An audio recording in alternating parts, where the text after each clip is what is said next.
Hyundai accent है। ये गाड़ी में प्रॉब्लम है random multiply cylinder misfire detected.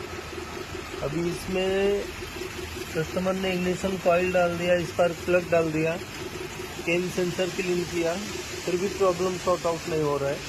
Pickup छोड़ रही है, गाड़ी मिसफायर हो रही है। सिलेंडर 2 सिलेंडर 4 प्रॉब्लम इसमें है। इस पे हाथ रखने पर गाड़ी बंद होना चाहिए। आवाज़ सुन रहे हैं शायद आप, हवा लीक कर रहा है।